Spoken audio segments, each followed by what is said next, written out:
A roommate wakes up to a crash upstairs and assumes nothing of it.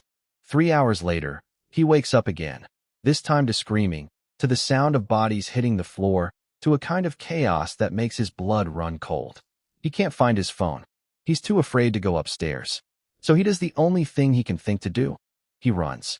Out the back door, over a fence, banging on doors in the dark, begging a total stranger to call 911 for him. By the time police finally get inside that house, the woman who lived there is lying 20 feet below her own bedroom balcony, and nobody, standing over her, can tell whether she's alive. Her name was Amy Harwick. She was a respected therapist, a former model, a woman who'd spent her career helping other people work through fear, trauma, and abusive relationships. And on Valentine's Day of 2020, a decade-old obsession that she thought she'd finally escaped caught up with her in the one place she should have been safest, her own bedroom. Some crimes are solved in hours. Others remain mysteries for decades. And then there are the cases that were never what they seemed. I'm the Decoder. Welcome to True Crime Decoder, where we break down the evidence, expose the deception, and decode the stories behind the world's most fascinating crimes, scams, cyberattacks, and unsolved mysteries. If you enjoy fact-based investigations and documentary-style storytelling, consider subscribing. We uncover a new case every week, and you won't want to miss what's coming next. Now, every clue matters. Every detail tells a story. Let's decode today's case. To understand what happened to Amy Harwick, you first need to understand who she was, because her story wasn't defined by the man who killed her. It was defined by everything she built in spite of him. Amy was adopted as a child and grew up in Lansdale, Pennsylvania, living what looked, from the outside, like an ordinary suburban childhood. She graduated from North Penn High School in 1999, but her ambitions reached far beyond her hometown. In 2001, after marrying a heavy metal musician, she moved to Los Angeles chasing the kind of reinvention the city is famous for promising people. She worked for a time as a personal trainer under an alias, even producing her own fitness DVD, and took on side work, bartending, dancing, modeling, including a stint posing for Playboy under a different name, all while funding her real ambition underneath it, understanding the human mind. She earned a master's degree in clinical psychology from Pepperdine University, followed by a doctorate from the Institute for Advanced Study of Human Sexuality. In the years that followed, Amy built a genuine, respected career as a marriage and family therapist specializing in sex counseling. Sharp, charismatic, and increasingly recognizable, appearing on podcasts, television programs, and eventually running her own YouTube channel, where she spoke openly about therapy, self-care, and the anxieties she herself struggled with, including a well-documented fear of flying she was refreshingly candid about. By 2014, she'd authored a book on sexual health for women, and a year later appeared in a documentary about sexting addiction. She'd built real influence, not just because of her looks or her past in front of a camera, but because of what she actually knew and was willing to talk about publicly. She adored her family, made a tradition of an annual cookie baking day with them, and by every account from the people who knew her, was warm, generous, and genuinely invested in helping other people heal. It was sometime in her 20s or 30s, dating on and off in the overlapping social circles of Los Angeles, that she met a man named Gareth Pursehouse. 3 years older than Amy, Gareth worked as a software engineer but moonlighted as a photographer at red carpet events, which gave him access to the same industry circles Amy moved in, despite having no real fame of his own. They met around 2010, likely through mutual acquaintances, and by most accounts, the attraction was immediate. Friends described Amy initially seeing him as loud, charming, a little goofy. The relationship moved quickly. It didn't stay good for long. By 2011, according to people close to Amy, Gareth had become possessive, controlling, and emotionally abusive, and the abuse didn't stop at words. Friends witnessed him throw her to the ground and strike her with a closed fist. In one incident, he pushed her out of a moving vehicle on the freeway. She was fortunate to escape with only minor injuries, a bloody nose, some scratches, but was left to walk home alone, in the dark, in the middle of the night, after being physically thrown from a car by someone who claimed to love her. Amy ended the relationship in 2011. Gareth did not accept it. What followed was a pattern that will be painfully familiar to anyone who's studied cases involving obsessive, unresolved partners. Persistent contact, refusal to disengage, escalating behavior that made it clear he had no intention of respecting her decision. She filed for a restraining order later that year, though it was ultimately dismissed after she failed to appear at the hearing, a detail that, in hindsight, looks less like resolution and more like the kind of pressure abusers apply to make a legal process quietly disappear. Gareth kept pushing. By March of 2012, Amy filed again, and this time, the order was granted, legally requiring him to stay at least 1,000 yards away from her for 3 years. In her filing, Amy documented a disturbing pattern of behavior. Gareth showing up at her apartment and smashing picture frames against her door, breaking into her building to leave flowers taped up outside, waiting outside her home playing music, sending threatening messages to her friends. Her earlier restraining order had described physical violence directly, being choked, shoved against walls, kicked, and forced to the ground. For 3 years, from 2012 to 2015, that order gave Amy legal protection and, for the most part, actual distance. She used a technique known as gray rocking, deliberately becoming unresponsive and emotionally uninteresting to someone exhibiting manipulative or abusive behavior, in hopes that they eventually lose interest and move on. As the years passed, Amy's life moved forward in genuinely good directions. She met and briefly dated the comedian Drew Carey, a relationship that ended amicably in 2018 but left them on good terms as friends. She continued building her career, working with organizations like Pineapple Support, a charity providing mental health resources within the adult entertainment industry. By every account from her family, she was a positive, generous force in the lives of the people around her. As far as she knew, Gareth was a closed chapter, nearly a decade removed from their relationship, with no contact in years since her restraining order had expired in 2015. But there were unsettling signs, even if Amy didn't fully register them at the time. In 2015, shortly after the restraining order lapsed, her home appeared to have been broken into, and her computer was found wiped of files. Gareth would later admit, in some form, to having hacked into her social media accounts and quietly monitored her for years, meaning that even during the years she believed she'd moved on completely, he likely never had. Los Angeles, for all its size, operates like a small town once you're embedded in its industries.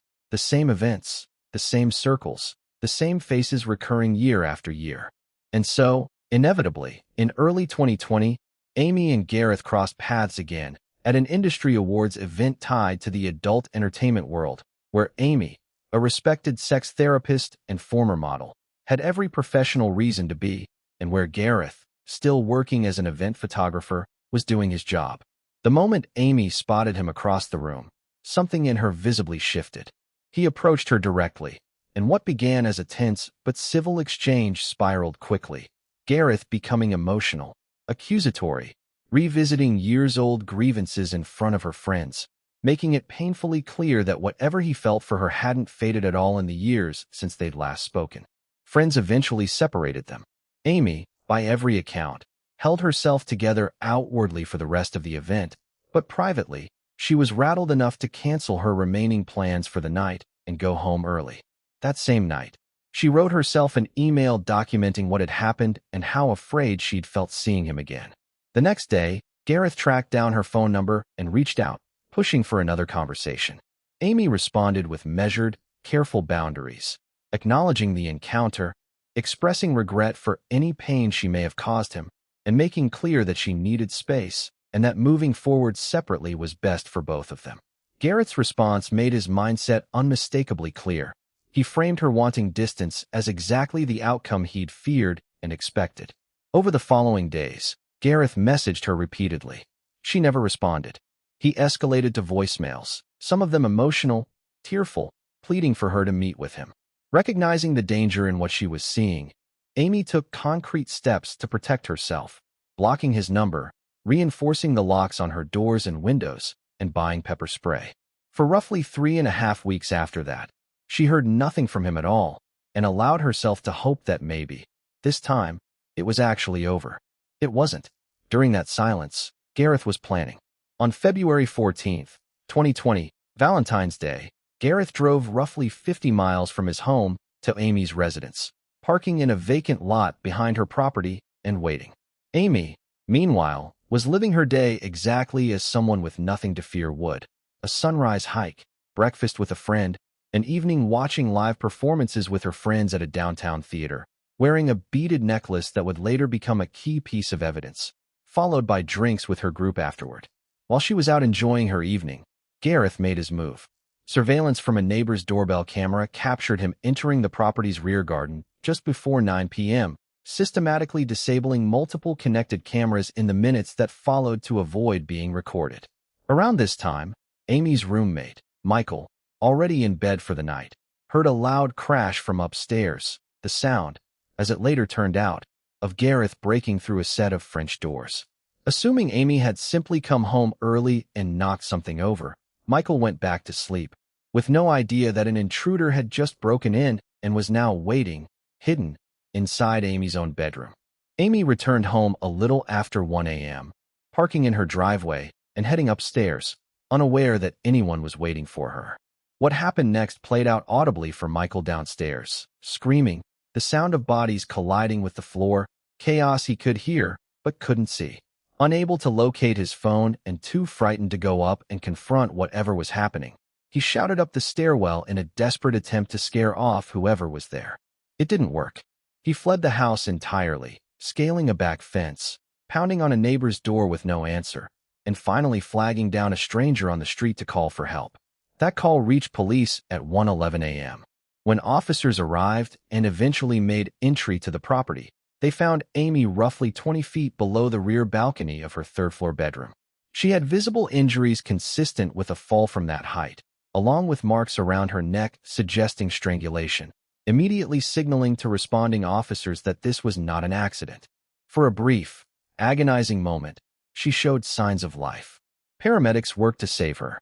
She was pronounced dead shortly after, at 3 a.m. What investigators found inside the house painted an increasingly disturbing picture. Amy's belongings were scattered, her purse overturned, its contents spilled across the floor, her jacket and necklace discarded in another room entirely, as though dropped in a struggle or a hurried escape. On the balcony, they discovered a syringe. Initial assumptions pointed toward heroin, but later FBI testing revealed something far more calculated: a lethal dose of liquid nicotine, a substance investigators found particularly telling given that Amy didn't smoke, drink, or use recreational drugs of any kind. By morning light, the entry point became clear as well: broken glass on one panel of the French doors and a bloodstain beside it. Her bed showed clear signs of having been slept in or weighted in, the covers pulled back and rumpled. Michael, as the person who discovered the chaos and fled the scene, was initially brought in for questioning as a matter of procedure, but investigators quickly ruled him out once his account held up consistently. That's when the surveillance footage from the disabled Ring cameras, combined with information from Amy's close friend Robert, pointed investigators firmly toward one name: Gareth Pursehouse. Once detectives learned the history, the years of documented domestic violence, the restraining orders, the pattern of obsessive behavior stretching back a decade, the direction of the investigation became unmistakable.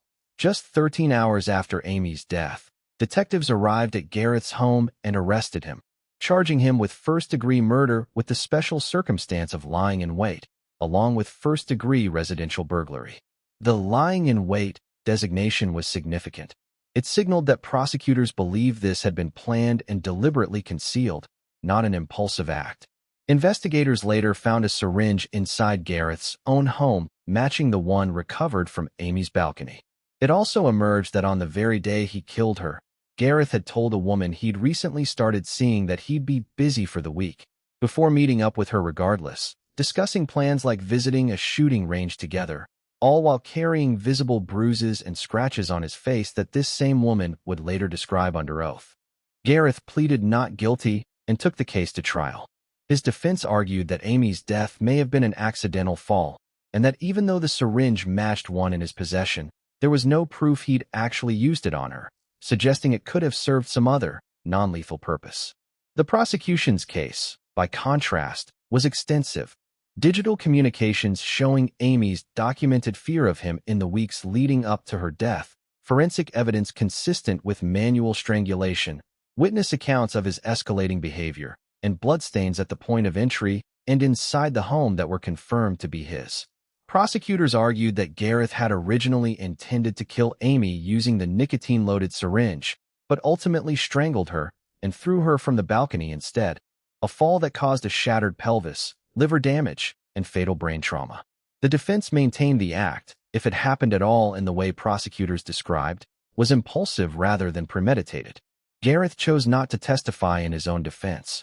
On September 29, 2023, a jury convicted Gareth Pursehouse of first-degree murder and first-degree residential burglary, upholding the special circumstance of lying in wait, legally cementing that this had been a planned, premeditated act rather than a spontaneous one. On December 6, 2023, he was sentenced to life in prison without the possibility of parole. What makes this case so difficult to sit with isn't just the violence of that final night. It's everything Amy had already survived to get there. Years of documented abuse. 2 restraining orders.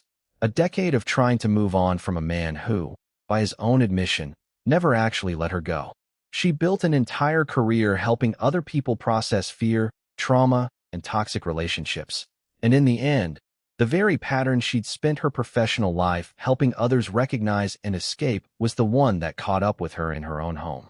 So here's what I want to leave you with. Amy did everything the advice usually tells you to do. She documented the abuse, secured restraining orders, blocked contact, changed her locks, stayed alert. And it still wasn't enough to stop someone determined enough to plan around all of it. What do you think needs to change, legally or systemically, to actually protect people in situations like hers before it escalates this far? Let me know your thoughts in the comments. If this case affected you the way it affected me, hit subscribe. We decode a new case every single week, and you will not want to miss what's coming next. Stay sharp, stay curious, and I'll see you in the next one.